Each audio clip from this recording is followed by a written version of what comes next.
thing.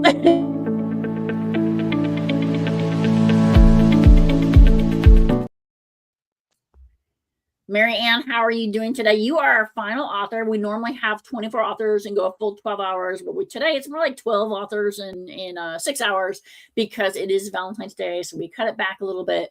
And I'm so glad that you are here with us. And I just want to say, as soon as I read sort of the highlights of your book, I was like, oh my gosh, this is going to be amazing. So anything, and I want to make sure I read this part because I thought it was that cool. I was like, anything that says a royal fate, a galactic betrayal, a love that defies time, eternity is forever is the name of the book. And I was just like, oh, I've just got to immediately hit the click, hit the download. And so, Marianne, you gave me a little teaser in the backstage area. How did you come up with the concept for this book? Okay. I had a dream one night that I was held captive on a planet for 5 years. And this man, who was brought on as a slave, like I was, saved me and rescued me and brought me home. It stayed with me. It just wouldn't leave me alone. So I thought I'd write it down. So I thought of a title. If you're kidnapped in Intergalactic, you might as well just make a book out of it. Well, that's how it was. It was in a different planet, a different universe and everything. You know, I'm not normal. You know, define normal, as I say. So I wrote it down. That's how the story started. And I'll be honest with you, I did not have to do any research. After I thought of the title and named the characters, the story just came out. All my books that I've written, they just come out that way, from a snippet of a dream, usually the end, and then the beginning and the middle just come right out. And when I'm done, I'm surprised. My book, Decoding History, which I'm going to put a shameless link in, and it is available for free Kindle download today and tomorrow, February 14th and 15th. The closing of this book, I was like, I don't know how it's going to close. And I had this dream. And I woke up and at like 2-3 o'clock in the morning, whatever it was, I got up and I had to write that chapter because it was like, I finally know how this book is going to end. And I did not know how the book was going to end. I was like waiting for it. So I definitely believe that your subconscious comes up with these ideas. Yes, exactly. Although my best friend who proofreads for me insists that I'm writing my past lives. And I said, in another universe, you know? But she insists on it, so I just let her believe. But, you know, who's to say? I did go at her house one time. She had a clairvoyant over there because I researched this stuff because I wonder if it's baloney, why is it still around? And the lady there told me when I asked about my past lives, she said I was writing them. So who's to say? Well, I think that, you know, there's something really important to the phrase of magic is just science that we don't understand yet. And, you know, fire used to be magic at one point. Now we understand how fire works, right? So you don't know. No, we don't know.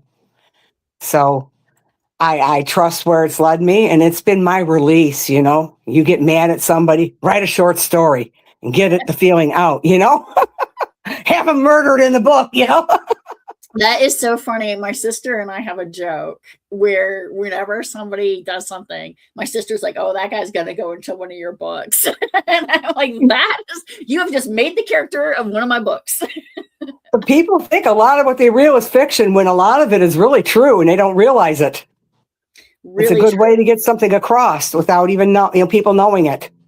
So, Marianne, I want to highlight your Facebook page for a second for those of our viewers who are out there. If you want to reach Marianne and follow her as she is living and writing about her past lives, please give her a follow on the Facebook. And this is one of the best way to communicate with authors right now. We've talked about this kind of a little bit throughout the day, but the past 6 months or so, like we've just got to start getting a lot of scams. So commenting there publicly, then we know you're a person, and it makes it a lot easier for us to have that dialogue. And Marianne, you look like you want to add to that statement. Do I? I've been having issues getting my web page. I ordered it way last July, and I'm still waiting for it. That is ridiculous. If I wouldn't have paid for it, I would have fired the man and got somebody else to do it. Well, Marianne, I wish you would have come to me. I could have totally helped you with this because I will say that setting up your website, I happen to be lucky enough that my background is like IT and cybersecurity. So, oh, well, that's wonderful to know. Thank you. But I really appreciate this opportunity to be here with you and just to let everybody know that, writing has been with me my whole life. I started in 3rd grade. I wrote dog and horse stories and even illustrated them, and then they moved on because I'm older. I didn't publish. I wrote these things, and just kept writing. I didn't decide to publish them until I was 74 years old. That is amazing. And I think that really highlights, like, I've had young writers on, I've had, more seasoned writers on, and there's never a point in your life where you should be like, I'm too old to write this. Like, just write. Like, it's so important to just get out there, share those stories. It never happens if you never try. I'm a firm believer in stuff like that. I tell my kids, when they graduated, I can pave the road we call success. It's like riding that 2-wheel bike. It didn't matter how many times you fell. You got back up and rode that bike because you were determined to do it, and you did it. So this is what I'm doing. I'm taking that leap of faith, and I'm going to put all 9 books that I've already written out there. But I started with the one that's started it all, Eternity is Forever. It is the longest. The others are not as long. I love that you're sharing this, and I love having you on the show. I do want to highlight, too, those in the audience, this is an author helping author event. If you want to help me to keep this show going and make sure that we can have a good production that's able to stream out to multiple sites at the same time and do clips afterwards for these amazing authors. If you can donate, if you can buy any of our really cool merchandise, we really appreciate that, because that's how we're able to just do this work and get the stories behind the stories. Because I think one of the things for authors is to go like, okay, you came up with this wild concept. How did you do this? And to hear like, oh, literally it came from a dream, like a vision. That's super, super cool. I've had dreams throughout my whole life. Some of them come true, some of them don't. You have a different quality to them, which is why I started researching all this stuff. I was born on Friday the 13th. What can I say? And yesterday was Friday the 13th. Yeah, but it wasn't my birthday. But how very, very cool is that? Like, lots of synergy here, lots going on. I want to give a shout out, happy Valentine's Day to everybody. And we're talking love, we're talking romance. This is a good trope. You want to talk a little bit about the steam and the romance that you have going on in this book? Well, the romance is what I've always wanted to write. I have to have romance, and my life path number, because I do numerology too, is a 6, and that's the number of love and nurturing. So is it odd that I would write romance books? It's in my blood. And I do it because it's what I love. I don't know what else to say other than it is my outlet, my expression, and I would love people to enjoy the stories for what they are and just get into it and relax and escape the reality of the world from time to time in a good book. I'd rather read a book than watch a movie. But that's me. That really says something. I was just mentioning to one of our younger authors today that a new study has just come out, and just reconfirming what some previous studies have done is that if you read, it is so much better for your mental acuity as you're aging. And I'm in my 50s now, so I'm like definitely at that point of thinking like, I do not want to lose my mental acuity. I'm already seeing this with some peers and people, once you're reaching into the 50s and towards the 60s, and you're like, hey, and then you just mentioned reading, right? And here you are reading, you're writing, you're still using all of those mental muscles. It really helps keep your mind acute, basically, and going, it's my lifeline. I don't know what else to say other than it really is. It helps me out, and every story starts, like I said, from a snippet, and then it has a pull. A special quality. So it means, okay, write this down. So I do. And I always have to start with a poem because I like poetry too. And it sums up the story. And then a Bible verse to sum up the heart of the story. And then you get into the story itself. There's only one book that I didn't put chapters in. So I imagine if I put it out as an ebook, I'm going to have to go through and put chapters in. I just ran it straight through, you know? But it's the only one that's not a fantasy. Well, it's funny you mentioned that because Mark Gregory mentioned earlier, one of our authors today, like he likes short chapters because he reads before bed. We have to have that stopping point, right? You can't just read the whole book in one chunk. So I think you're going to have to give us some chapters.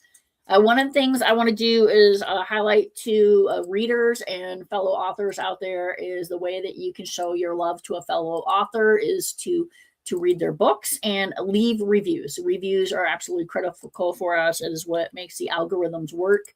I've put the links to all my books, which are available for Kindle download free today. And if you also tomorrow, if you don't have a Kindle, there is a free Kindle app that you can get from your Play Store, and you can watch it on any or read it from another device if you want, including just like a regular PC.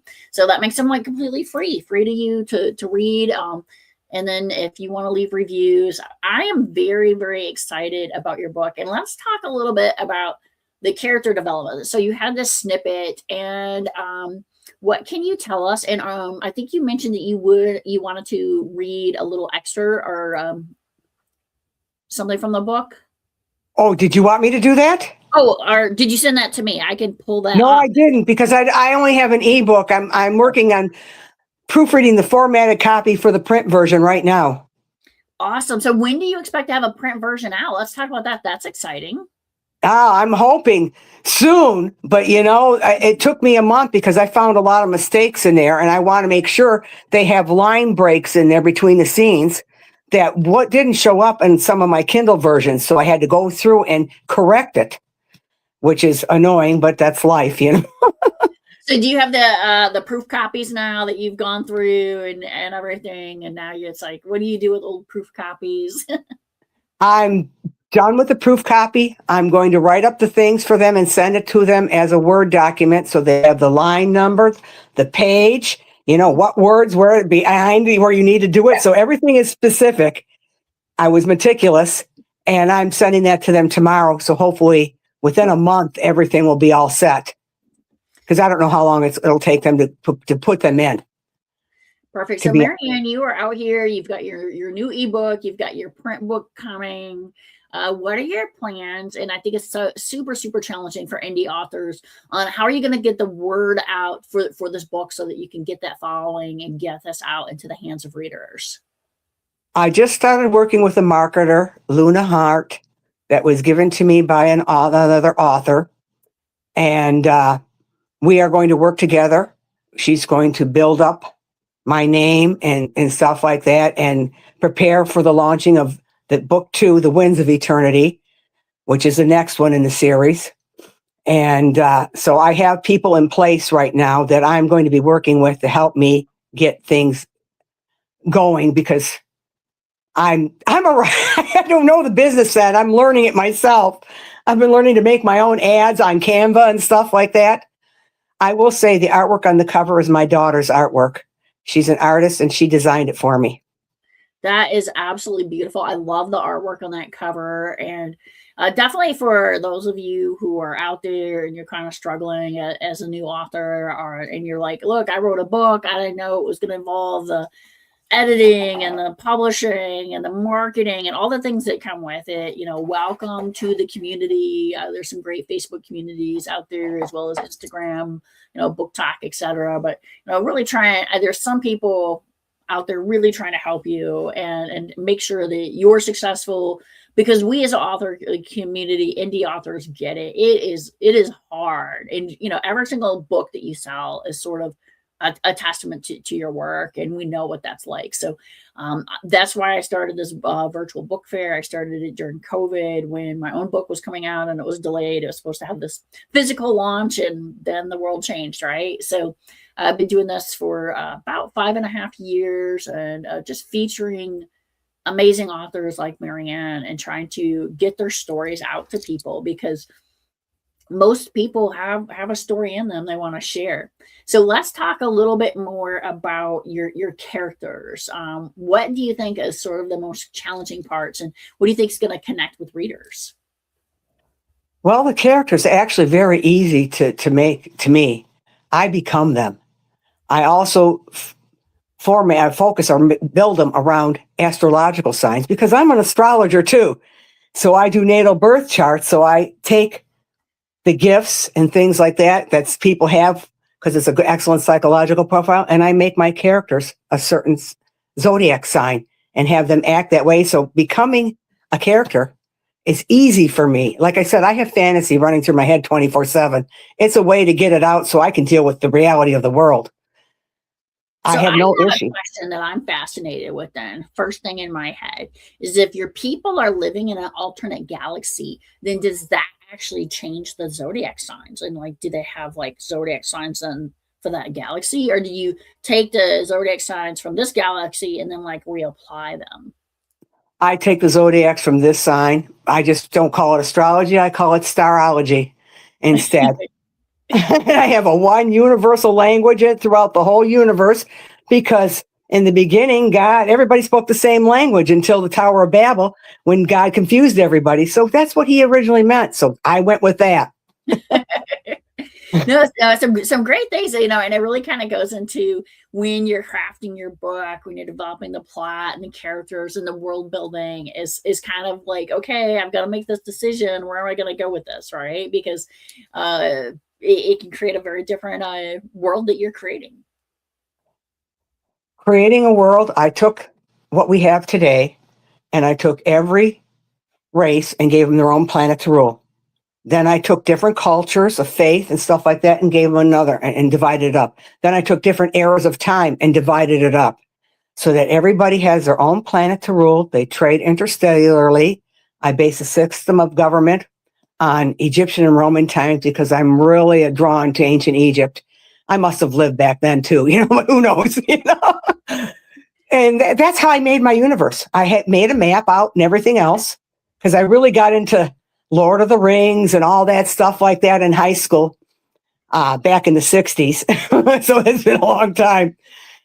And I just followed what they did. They had maps and stuff like that, and I just did it. It was actually not difficult at all for me anyway. Yeah, and I think that that's really something for authors out there to really hear is that different people have different ways of doing their world building and crafting their worlds, and so it sounds to me, and I don't want to project on you, but I'm going to ask. So there's generally two kind of methodologies, and then the hybrid. So some people really plot everything out, and they really plan out like how their book is going to work, and then some people are like what's called pantsers, and they just kind of like let it happen. And then some people are kind of hybrid and they like have like a general outline and then from there they just kind of fill it in. So how is your writing style, do you think? Like, have you thought about your writing style? Well, my writing style was, like I said, I sat down and it just came out. I started writing and the storyline just came out. And when I went to bed at night, I would think about it. What am I going to do in the next scene? And I'd fall asleep thinking about it. I'd dream about it. And I'd get up in the next night because I wrote at night. Because I had kids and I have to be alone. It just fell together. Every book basically wrote themselves. I didn't do an outline or nothing. I just wrote what came to mind, and it all meshed together with everything that I've researched throughout my life too. So I don't know how else to say. Definitely, I had that vibe from you that you were a pantser. You're just kind of flying by the seat of your pants out there, just trusting that the universe is going to guide the story the way it needs to go. It does. It works for me. And also, like one thing for the audience is we've had different people come on with their methodologies for books. Jennifer Harshman is absolutely wonderful with her book bakery. But there's a difference. I think a really significant difference between writing fiction and writing like a nonfiction book. And so, one is much more about storytelling, which Marianne does, and one is much more like what are the key points that you want to share about a certain thing that or craft or trade or something.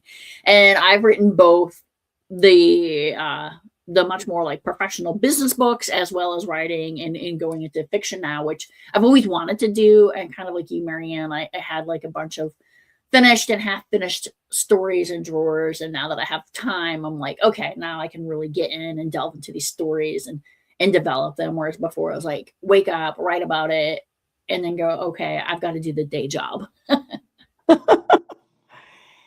Stories, like I said, it's I've done it my whole life. When the Beatles came out when I was 13, I wrote 13 composition books with my girlfriends and I marrying our favorite Beatle. I found them. I laugh at them now because they were crazy. That would be absolutely wonderful. I totally think that should be like a little like novella or something that you put out. That would be super fun. Oh no, I wouldn't know. You could tell a kid wrote them. You know what I mean? Well, you have to recraft them, but I mean that's the kind of thing I think that people will be like, oh, like that's a fun story. Yeah, they would all say, "What did you write?" Oh, here you go. You can go it on for the next one. But that's just what I do. So for myself, my sanity. You've mentioned your family now. You've mentioned your best friend. So is this sort of the circle that keeps you going, or what keeps you inspired so that you keep writing and that you not just have the concept, but now you're really getting to that phase of you're taking your concepts and putting them out there for the universe to read? I want people to read the hidden message inside each book, because even though they're fantasy or in another world, there's still real lessons that can be found, like believing in your faith, in yourself, having trust. Fears are real walls. They hold you back. You don't do what you're afraid of. If you conquer those fears, you gain wisdom. So there's a lot to be learned from fictional characters that you don't even know, or don't think of it at the time, but it comes out in the stories, basically. Marianne, I love that. So you're coming to us with 3/4 of a century of wisdom that you're sharing. And I don't think people necessarily understand like just the amount of wisdom that you're dropping and sharing. What do you think is the number one thing that you want someone to take away after they read your book? The number one thing is what you believe is what manifests. That really is a reality in the world that I found. And like you said, you don't give up. You keep persevering. You find a way. You walk up like that mountain goat up that mountain and sure-footed. And if you make a mistake, you pick yourself up and you try again, basically. So the real lesson is to learn to trust in yourself first and foremost. Because if you don't trust in yourself, how can you give to others and help others? That's been the theme of the day, is so many of the authors, whether they wrote romance or whether they were writing poetry, really just kind of talked about this aspect of you have to have that self-love first. And if you don't love yourself, none of the rest works out, right? And one of the authors earlier called it like crashing into other hearts, right? Like you're actually hurting other people and breaking their hearts, just like they're breaking your heart if you're not healed first. Mm-hmm. Yeah, so I add what I know from all my weird subjects, I did card readings last night for some girls, mini card readings, but I tell people, advice only, and never get your cards read more than once a year. If you do that stuff, you don't need that. Well, you have certainly have this amazing eclectic poetry to the Bible, to the card readings and everything in between, living on this planet and other planets. It is getting time to wrap up. I want to point out to everybody, we have put the links in for Marianne's books. We have put the links in for you to go to her Facebook site. Please come to my site. Please check out my books. And the love language of authors is book reviews. So please give us some book reviews.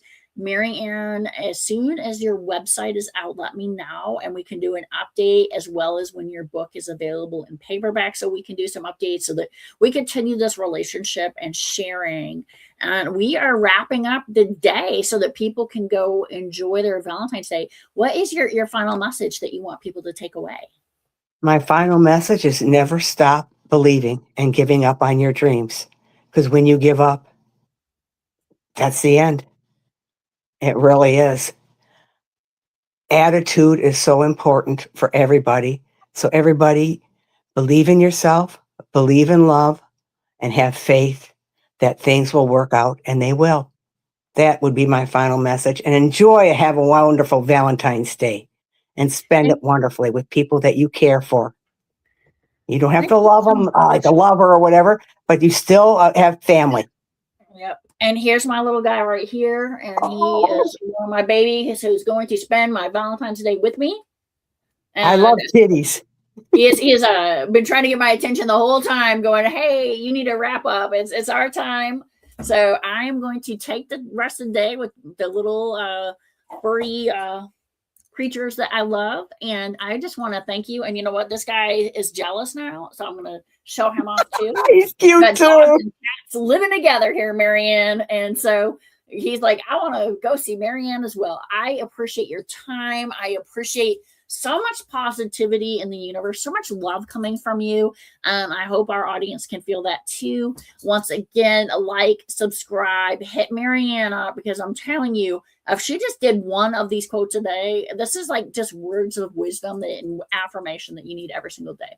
Marianne, thank you so much. Thank you for this opportunity, Amy. I really appreciate it. Great. Thank you.